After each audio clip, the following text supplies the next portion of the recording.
Good afternoon, everybody. This is Matt, aka the Lumberjack Landlord, here with my good buddy Mike Zuber from One Rental at a Time. Mike, how's it going? It's going well, man. How are you? I'm doing awesome. This is actually one of my least favorite topics. Yeah, mine too. But we have to share the knowledge and experience. It's just one of those horrible things. So what we wanted to talk about is evictions. I am going through, I just did two. One of them is proving to be the doozy of doozies. I have actually scolded my attorney and asking him why a tenant that can't afford to pay $1,000 a month rent is completely outmaneuvering him as a $300 an hour lawyer. Ooh, you got a professional tenant there. Yeah, I do. Inherited professional tenant, but professional tenant on the lease. So I know that you have some eviction nightmare stories, but what I wanted to do was I wanted to give you actually a scenario that I'm going through right now and get your feedback on how you would give guidance to your firm to handle that. Okay. So here in my state, we have something called the demand for rent notice to quit. Like a 3-day notice. Yes. So after 3 days, we can post that. We can post that and say, hey, your rent's late, and now you have to let us know what you're going to do. Fair enough. By 10 days. They then don't do that, and then we basically file with the court. Yeah, at that point, it's when the clock ends, you have the ability to. Yep. Okay. So far, so good. So we file with the court, and they request a hearing. Fair. Okay. Fully within their right. They request that hearing. They get that hearing. Those hearings used to be within the next 7 days. They are no longer. Yeah, it's a delaying tactic today. 21 days now. So we go in, get into court. I'm there with my attorney, and the tenant doesn't show. So we get something called a summary judgment in our favor. Yep, default because they didn't show. Yep. We win so we get it on default. I think we're good. Not so fast. But there's a but coming. Okay. There is a huge but. Oh no. A Sir Mix-a-Lot but. All right. The but was they now have the right to appeal that default judgment, even though they didn't show. Now, is that a new thing? Yes. Or is that always? Yeah. Oh, this game. Again, there are professional tenants who know the every lever to pull. Yep. To drag out and extend. And this seems like a new one. It may happen in California. I haven't heard it. Yeah, once we get a judgment, again, I don't do these, so I might be wrong in California, but yeah. And it might be a new thing. And if it is a new thing, leave a comment below, but I have not experienced that. Usually once the summary judgment, it's clockwork from there. So but in California, I don't know if this is in your state, they can, what I thought you were going to tell me is we get a court date, then they call in sick, then they have a this or they have a that. I've seen tenants successfully delay court dates 3 times. Wow. Yeah. Wow. Now that is very much a COVID thing. Yeah. Like 2019, it occasionally happened, but it had to be like a doctor's note or something like I was in, like I'm physically not in the state or proof. Yeah. A proof. Right. So but COVID came, it was like my dog ate my homework. Okay, we'll take that. Like, what? Are you serious? I don't even let my kid get away with that. Yeah. But yeah, interesting. So she filed her appeal, which she has the right to do. Sure. She appeals it to the state superior court. Oh, so she goes up. Up. Wow, that'll get your attention. That'll make your butt pucker. So she goes up. Now, 30 days. Okay. So she says that she's appealing, but you set notice that you're appealing. And then within 30 days, you have to file the appeal. Guess what comes day 30? No idea. Her appeal.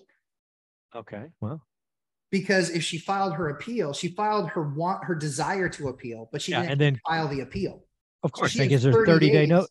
Yeah. Correct. She has 30 more days to file the appeal. She's a genius so far. She's kicking my lawyer's ass. Yeah. So then she files it on the 30th day. Of course. Right?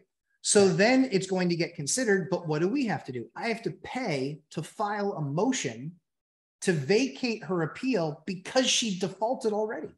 She didn't show up for the date that she requested. Nice. Okay. So it's costing you more money and time. I still don't have the unit. I had somebody waiting to move into this unit.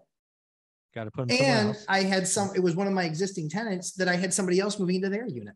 Oh, daisy chain. Yeah. So it was 3 calls constantly having to manage this process. So then finally on day 30, she files the appeal, gets everything in there. We have to file a motion, time, money. Even better, the court doesn't hear motions for 10 days on an appeal. 10 more days. Mm-hmm. Then she made a mistake on her appeal. My motion gets denied because she made a mistake. She made a mistake on her paperwork, and the court gave her a chance to right the mistake. Wow. So then you have to file again. So she stays in that quadrant, but basically what they do is they give her another 10 days to refile. Okay. She then has refiled again. Sure. I have to file another motion again.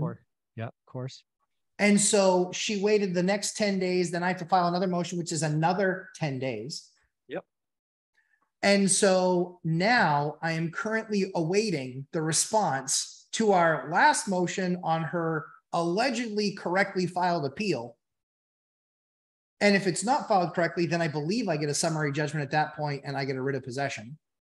If it is properly filed, and then my motion then gets heard of it should be, pulled back.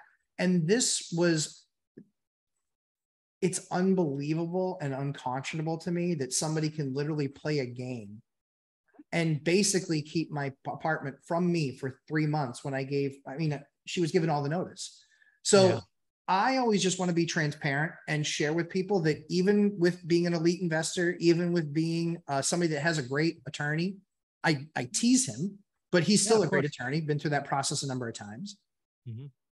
We still are where we are, which is, I believe yesterday was day 117 that she stayed in that unit.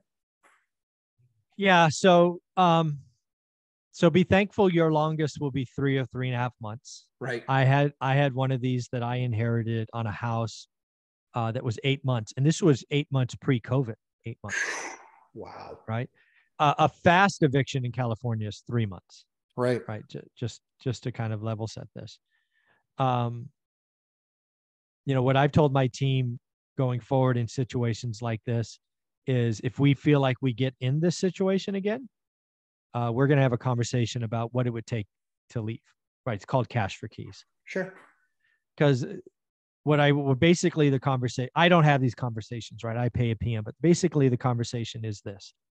We're going to spend $5,000 thereabouts getting you out. We are going to hit you for the largest possible judgment possible. It will be on your credit for the next 7 to 10 years. Or we can hand you a check or a wad of cash or whatever you want. Mm-hmm. Sign this document, give us the keys on Friday. Mm-hmm. Your call. And this is your only choice. This offer expires in 24 hours. At which point we buckle up. Right. Thankfully, I've had, I'll call them 3 professional tenants over the years that just work the system. Since we've instituted this new hard and fast rule, we've had one of those 3 and they chose the money. It's shocking, right? Cash for keys usually $1,000 plus a moving truck. Yep. That's for most people, because most people don't want to be that person who basically steals. Sure. But some people do. And when you have them and they've proven to outmaneuver your high paid attorney, you have a choice. Pay the attorney or pay them. And I want to have that decision as early as possible. Mm-hmm. My preference is to hand them a wad of cash and move on. But If they decide not to, we will never make that offer again. And because then it's just like, okay, start the clock. We're going to bang every fee, every service, everything on them. And we'll just go from there. So it's unfortunate, and let's talk about, so that's the professional tenant. Evictions are the absolute worst thing that happens in this landlord. 1,000%. Horrible.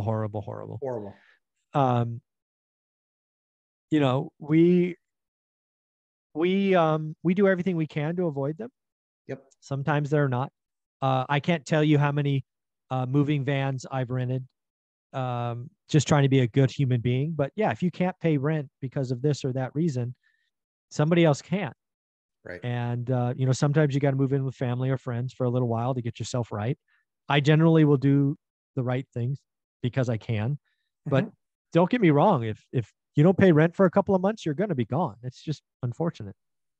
Yeah, it's unfortunate. We don't want to do it, but at the end of the day, we write a check on the 1st to the bank for the property. My bank doesn't give me a grace period.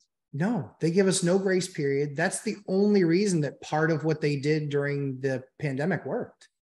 That's the only reason that it worked even partially. But there's still people now that are suffering that it's like they haven't been paid rent in a year. What's most concerning? Dude, LA County has an eviction moratorium until next year. I know. One of the things that concerns me is, for those of you who are aware of the government programs that are out there, she got all 18 months that program afforded her. I gave her 60 days notice before that and 30 days notice, and then 2 weeks notice, letting them know, hey, listen, your benefit's over. For this date, you're going to actually you actually owe the rent again. I had 2 tenants. Yep. That basically had their rent paid for almost 2 years. Yes. 18 months. That got addicted to that. Correct. And they think they will never pay rent again. I ask you, what country do you live in? Really? Right. How can you look yourself in the mirror and just think everybody else is going to pay your rent forever just because you are who you are? Right. That's not how this works. And they're not a Section 8 tenant. Nope. This is housing authority. This is a cash paying tenant, approved because they had 3x the income and a good credit score and all these things. They've been, they got addicted to stimulus. And by the way, somebody paying you rent is stimulus, and yes, they think they earned stimulus for the rest of their lives. And I ask you, is that okay? Well, what would you do? Yeah, you now have a third of your budget that's available to you every month now. And here was the concern. The conversation was 60 days before, 30 days before, 2 weeks before. Hey, you're going to have to pay rent in this month coming up. And then they didn't contact me at all. And then we have to post papers, and we waited until the 10th. Yeah. And then she's like, why are you posting that? I was like, because you owe for rent. Yeah. And I was like, I gave you 3 notices, 3 upfronts saying, hey, it's coming. And then I actually had to ask her, 18 months you had your rent paid for you. 18 months, over $20,000 in funding you've received on your behalf. How come you weren't ready again? 19 months. Yeah, she has, a brand new car in the driveway, 4 big screen TVs and blah, blah, blah. It's just, people got stimulus ballers. We got to pay up. So as I always want to do, like I said, we share the good, we share the bad, but I'm actually going through that experience right now.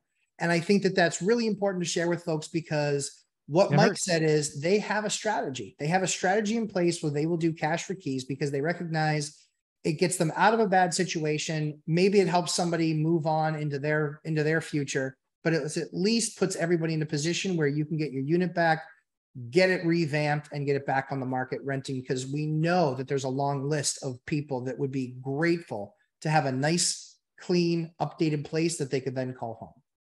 Absolutely right. So, Mike, tell everybody where they can find you, my friend. One rental at a time, and I do a live stream Saturday at 8 a.m. It's a good time. Come ask your questions. We'll see if I get to them. Thanks. It is a great time. A lot of Mike's experts are there hanging out on Saturdays, myself and Dion included. Usually, we'll see if Dion shows this week. He's probably off quadding. Yeah, he's out playing in the sand. Good for him. That's awesome. I need to send him a bucket, a pail, and a shovel.